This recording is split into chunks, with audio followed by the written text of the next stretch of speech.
Oh, I look shorter than you. Unacceptable. Ants. Ants. Ants.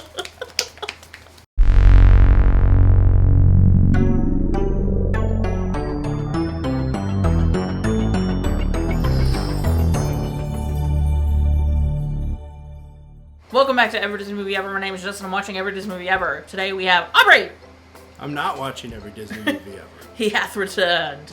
And today we're going to be talking about Ant-Man and the Wasp. Ant-Man and the Wasp is a 2018 theatrical release about Scott Lang getting involved with the Pims again 3 days before his house arrest ends. It's directed by Peyton Reed, cinematography by Dante Spinotti, editing by Dan Lebental and Craig Wood, music by Christoph Beck, and it's written by Chris McKenna and Erik Sommers, Paul Rudd, and Andrew Bearer, and Gabriel Ferrari. The movie stars Paul Rudd as Scott Lang, a.k.a. the Ant-Man, Evangeline Lilly as Hope Van Dyne, a.k.a. the Wasp, Michael Douglas as Hank Pym, a.k.a. the original Ant-Man, Michelle Pfeiffer as Janet Van Dyne, a.k.a. the original Wasp, Laurence Fishburn as Dr. Bill Foster, Michael Pena as Louise, Walton Goggins as Sonny Birch, Hannah John-Kamen as Ava/Ghost, yeah, and Abby Ryder Forston as Cassie. Peyton Reed said he'd love to do a sequel, and he was typically not one to love doing sequels. It was confirmed in 2015 that there would be a sequel. Peyton was really excited to be involved from the ground up, because if you remember from Ant-Man, he came in after Edgar Wright and kind of just like took over, but it was all the way like developed almost.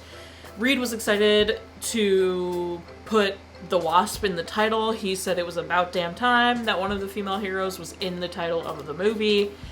He also was adamant that the Wasp received the absolute equal amount of merchandising as Ant-Man, and he had a ton of fun brainstorming, and everyone was basically returning for this one. Reed said that this was part action, part romantic comedy, which he doesn't think so much. It's not much romance. They had the quantum physicist console come back to keep going with that. A lot of casting confirmation happened in 2017. There was a lot of debate. I know someone, I think Evangeline Lilly wanted Michelle Pfeiffer to play her mom, and Michael Douglas wanted his wife Catherine Zeta-Jones to play Janet, so there was a lot going on, and then it ended up being Michelle Pfeiffer, which is fun. The Russo brothers also consulted with Peyton Reed to figure out when in the blip this could be happening and all that kind of stuff to kind of sneak that in there. Filming began in August of 2017 and wrapped in November of 2017. The film used 13 visual effects companies for post-production. It had a $130 to $195 million budget and made $622.7 million in the box office, which is very good. Has an 87% Rotten Tomatoes consensus, a lighter, brighter superhero movie powered by the effortless charisma of Paul Rudd and Evangeline Lilly. Ant-Man and the Wasp offers a much-needed MCU palate cleanser. The sequel to this, Ant-Man and the Wasp: Quantumania, was released in 2023.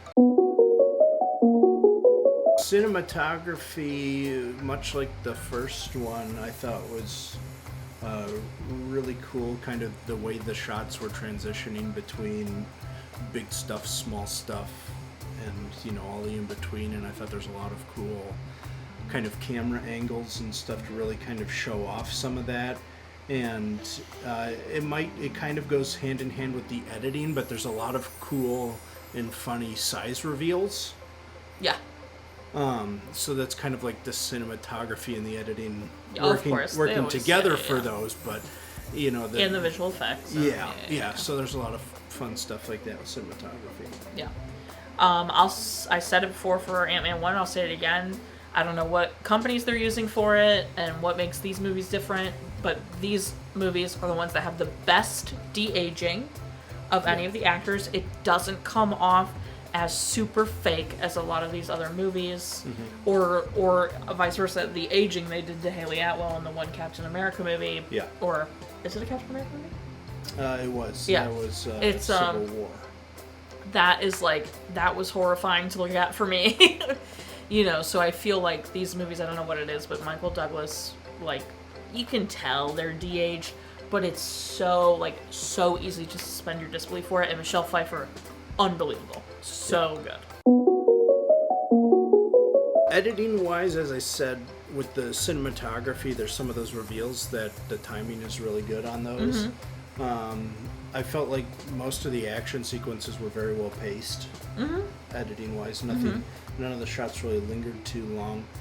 Overall, I don't feel like the pacing was that bad. I don't feel like there were any spots that dragged. No spots really felt rushed. I felt like it was pretty well done. Yeah. I will say, this is a little bit more story, but I feel like Walton Goggins' character and that whole side of it was unnecessary. Sure. You have the FBI, you have Laurence Fishburne and Ghost. You didn't really need Walton Goggins' character and arc. It was just like another thing to add to them running away from. Sure. So I guess, like, in my mind, for editing, that could have been cut. The music was great. I mean, Yeah. The first Ant-Man also had very good music as well. I feel like this one was a bit more, like, stylized and fun, though. Yes, this one was 100% The first one was very more- Marvel movie. Yeah, but the first was definitely a lot more Marvel movie. This one had a lot more style to it for different scenes. I liked that they kept up the Ant-Man theme, if you will. That's one of my biggest things I wish Marvel would have been better at, is consistency with their music, because that can really give you some really good emotional payoffs. But a lot of the Marvel movies tend to be, hey, we got a new composer, so we're doing new music. You know, it's really kind of only the Captain America and Avengers themes that are like the big carry-through songs. But like examples of the stylized, the sequence when Scott and Hope are sneaking through Cassie's school, they're playing like the Ant-Man theme on like an old school like organ sound that sounds very like 60s, 70s kind of vibe and stuff like that. It's really fun. Yeah. I definitely would. It's way more stylized. I like when these movies go for that. I know it's not like as stylized, but like Henry Jackman's score for Winter Soldier stood out to me against all the other Avengers themes, or, you know, like their individual movies. Obviously the Avengers theme is the friggin' Avengers theme. Coming up way later, you got like Thunderbolts with the music. Oh my god, so good. Thunderbolts music is really good. So good. Spoilers. But yeah, so I think it was just really fun to have another stylized, like, unique score instead of sounding like all these, like, adventure superhero scores. So I love that. And it's Christoph Beck, which, like, Christoph Beck is all across the board. You know, the stuff I know him the most for is the Pink Panther. Sure. And then Frozen. But I think he does a really great job here. I think Christoph Beck is pretty versatile, so. This is the part where the movie struggles, I think, the most for me. This very much feels like kind of like a middle of a TV season kind of story. Sure. It's You like know. filler. Yeah, not filler. Well, like, It's very much. How can I explain this? It's the middle of a trilogy. right, what's the sequel to Fantastic Beasts and Where to Find Them? Crimes of Grindelwald. Is it? What's the Secrets of Dumbledore is the third one. Sure. Okay, Crimes of Grindelwald. That movie, you could tell it was like, okay, we're just building to, like, whatever next movie. That's okay. I haven't seen Secrets of Dumbledore. But yeah, it just feels like, you know, It's just trying to get us from one point to another, so it's another thing can happen. Yeah, it's bridging us from like, hey, first Ant-Man, we're introducing the shrinking and the quantum realm and stuff like that. Ant-Man 3, we now know, you know, is we're going to the quantum realm, and that's where the adventure is. And this is, well, it's Quantumania. Sure, I didn't know that meant they're But- going all the way for the most of the movie. Spoilers, sorry. Spoilers! But, you know, so it very much feels like, hey, okay, we need to bridge the gap. You know, I don't feel like anything super consequential ended up happening. Like, Janet's back, and that's a big deal, and they're starting to do more with the quantum realm. But in the grand scheme of the overall Marvel storyline, it's one of the more grand scheme inconsequential stories. Sure. Still very fun. I thought a lot of the humor was very well written. Yeah, the humor was great. You know, as I said, the jokes and the reveals are great. The whole, at the end of the movie, my favorite exchange is Scott gets his ankle monitor taken off, and Randall Park's leaving, and he's like, I'll be seeing you. And then Scott's just like, when? Where? And then they just go back and forth on that. I think I heard some rumors or something about that being improvised versus written. I don't know if it was written or improvised, but improvisation's a form of writing, I suppose, so I'll talk about it here. But it was, you know, the humor's really good, story's really good. I thought they did a really good job of explaining the science and stuff again. I don't feel like anything was really confusing at all. No, they also, kudos to them, because the opening of this movie is the retelling of what happened to Hope's mom, and it's definitely the exact same story they told in Ant-Man 1. They didn't retcon anything, which is huge. We love to see it. I adore the relationship between Scott and Cassie. I think it's so well written and so believable, and I think it's great that, like, he doesn't lie to her, and she's so serious about it. One of my favorite scenes in the movie is when she says she wants to be his partner, and he, like, does a little giggle, and she goes, "Don't laugh," and you're like, oh no.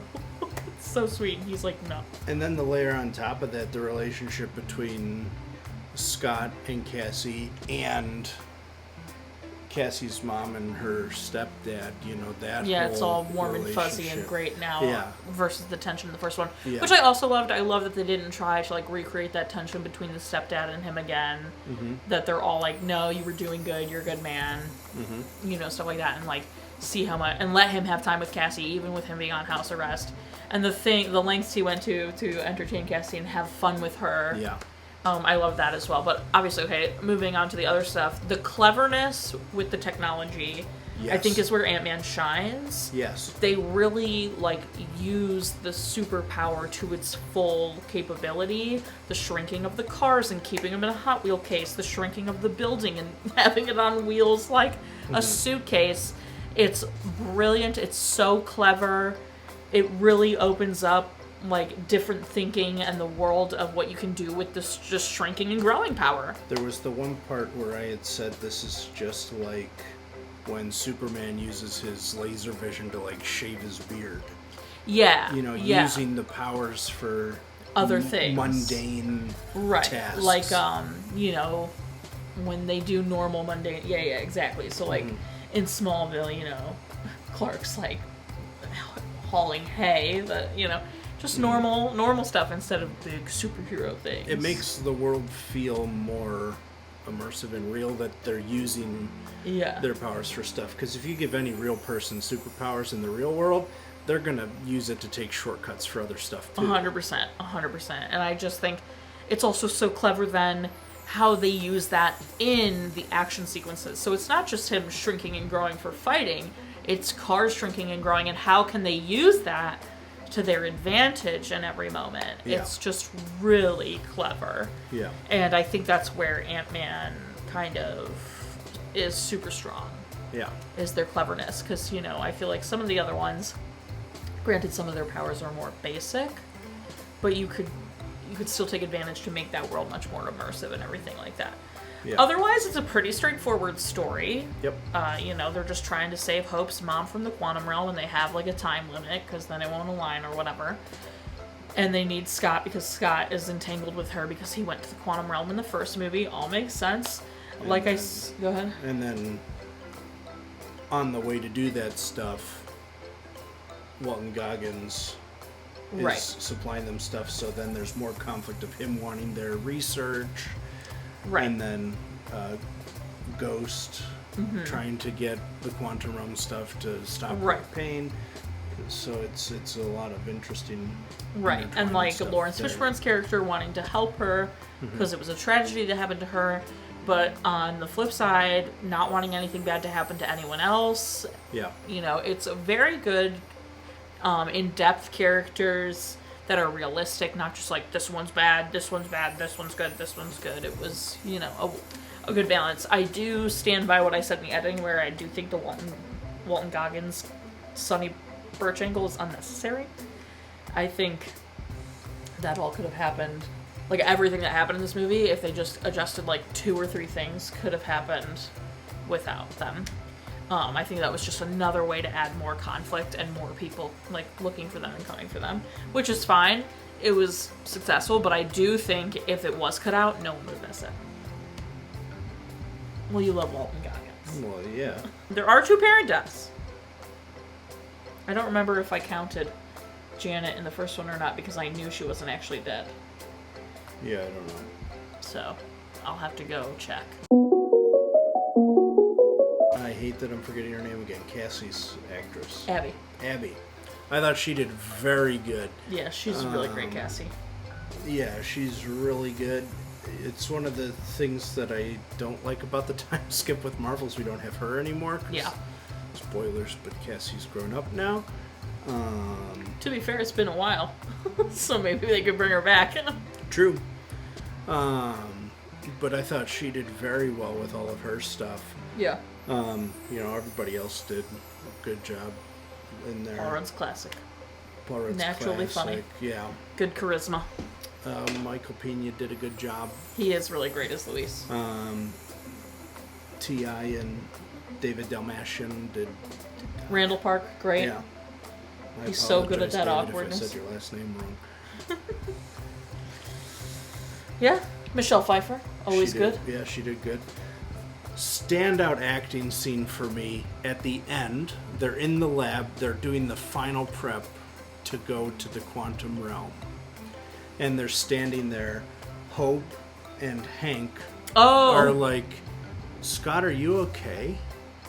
And then Paul Rudd, Scott, his body is taken over by Janet so she can do the final preparations. Mm-hmm. So Paul Rudd is acting as Michelle Pfeiffer, acting as Janet, and that whole sequence is gold. That's probably I think the standout acting moment for me in the movie. Yeah, other than Abby. Yeah.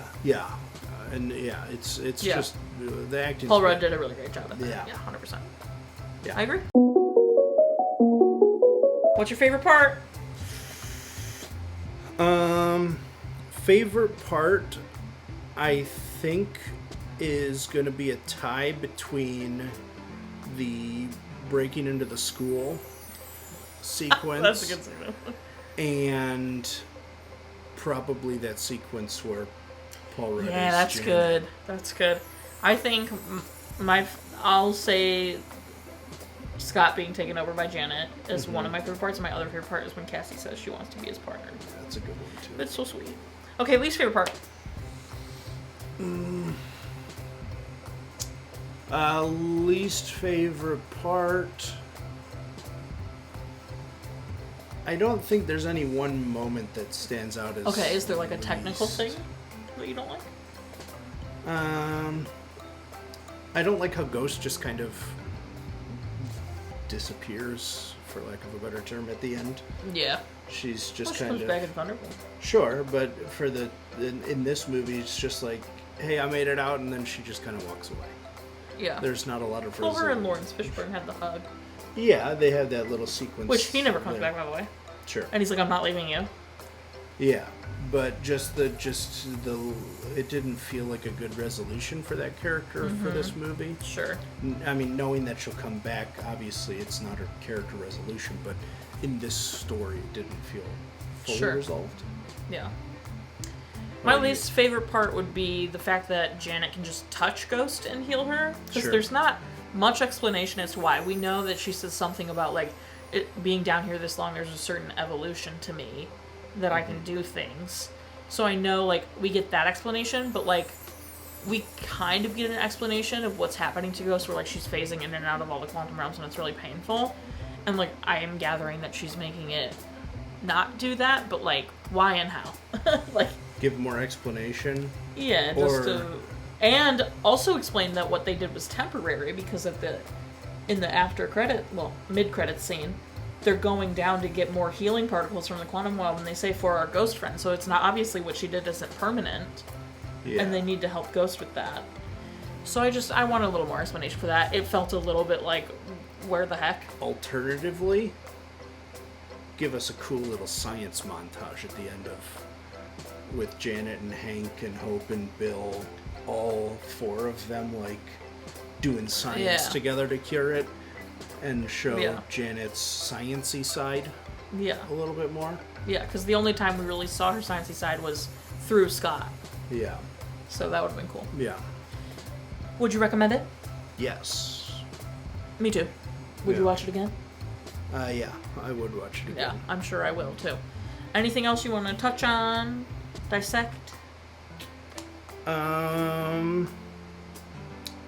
Only other thing is the after credits scene of Scott going down into the quantum realm and then everybody else getting dusted because it's the end of Infinity War. That was a really cool reveal in the theater when I saw it the first time. Same. My jaw hit the floor. Yeah. Because you don't realize when it's happening. Yeah, there's nothing else to really kind of indicate where exactly in the timeline. You are, and then it is. When you're like, oh, why aren't they talking back to him? And they lose radio, and then it cuts and they're all dust, and you're like, oh, because you've just seen Infinity War. It was really good. Yeah. I agree completely. Okay, what would you rate it? I would give this a 7. What are we doing? What do you want to do? Wasps? Buildings? Quantum 7 truth serums out of 10. Okay. Mine, with the breakdown of everything, comes out to 8 truth serums out of 10. Our total movie count is... Our parent death toll is... Try count is still the same. If you want to keep up with movie watching when, follow me on all socials and check out my website because it's cool. He helped me build it because he's smart. Not that I'm not smart. He just knows about that, and I don't. And join Patreon. Got lots of fun stuff happening on Patreon this month, guys. Please go check it out. Buy merch, because there's new merch. Look, he matches. We match. You can get it in purple. You can get it in purple. You're cute. Okay. Until next time, comment, like, subscribe. I'm not charged if you like UR Studio, and don't be maybe Birch. Don't be Sonny Birch about it. Ready? Yay! We did it! Ants. Ants.